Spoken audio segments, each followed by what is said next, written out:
Ann Coulter went on Fox and Friends to talk about gender politics. Let's talk about Nancy Pelosi. She was excellent. Yeah, she said that Republicans have disrespect for women. She said this on the network where one of their hosts just said that someone should defecate in Sarah Palin's mouth. Let's just clarify where she made the comment about Republicans disrespecting women. Let's listen to, here is that in her own words. Let's listen. One word, disrespect. Disrespect for the role that women have in terms of exercising their judgment about their responsibilities.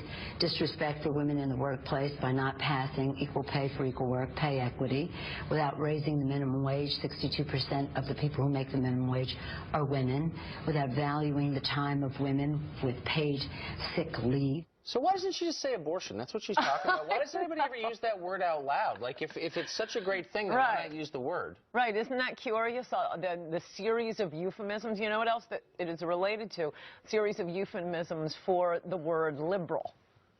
Right? It was progressive, then we realized they were communists, and they became liberals, now they've gone back to progressive. Same thing with abortion. It's women's health, it's choice, it's anything but abortion, and yeah, that shows a lot of respect for women, since half of the babies being aborted would have become women.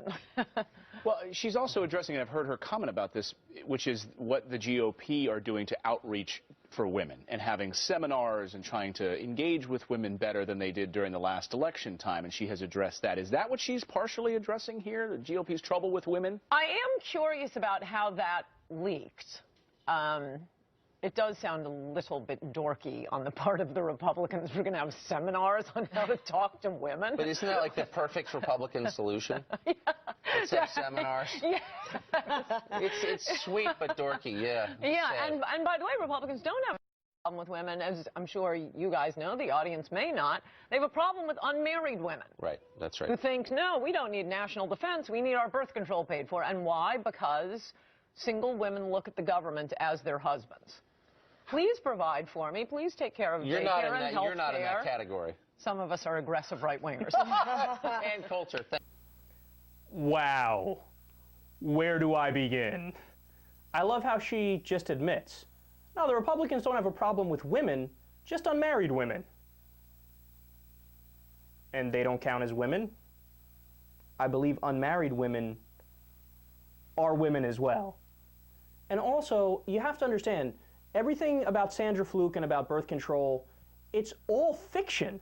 Like, everything they're saying is fiction. You know what Sandra Fluke was in favor of? And you know what progressives and liberals and Democrats are in favor of?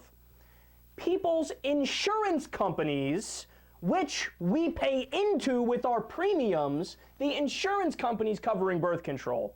Just like, by the way, they cover Viagra. Okay?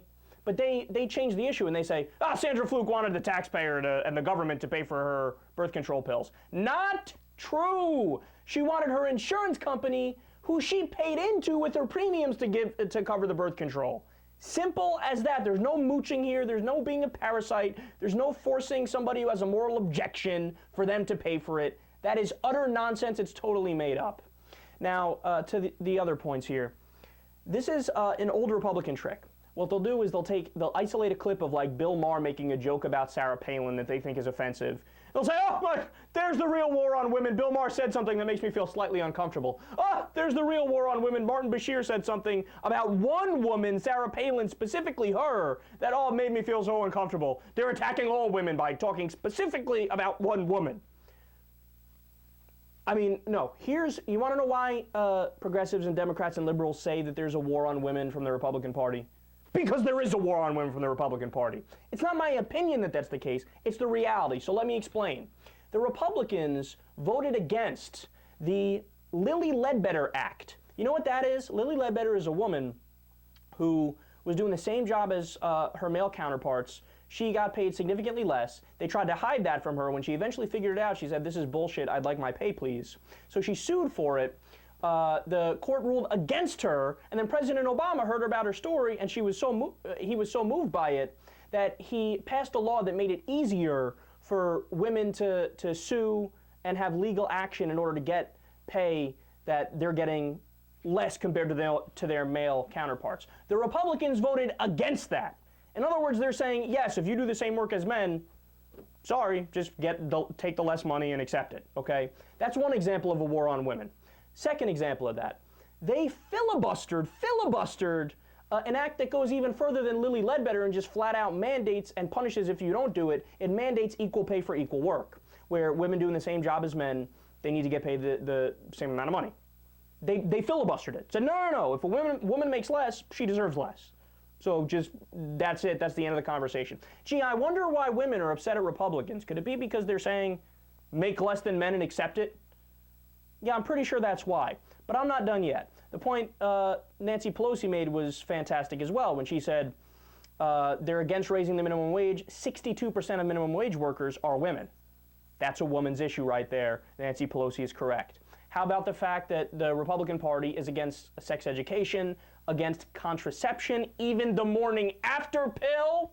So in other words, if you take the morning after pill, which prevents a pregnancy, doesn't terminate one, prevents one, no, we're saying that that's equal to murder, and you're not allowed to do that, so carry it all the way to term through the stage of being a gamete or a zygote or an embryo or a fetus until the child's born. And then, oh yeah, by the way, when your child's born, we're not even going to give you food stamp money, which you'll probably need, and we're not going to give you a social safety net, which you'll probably need. You are 110% on your own after the child is born, but we're going to force you to have the child anyway.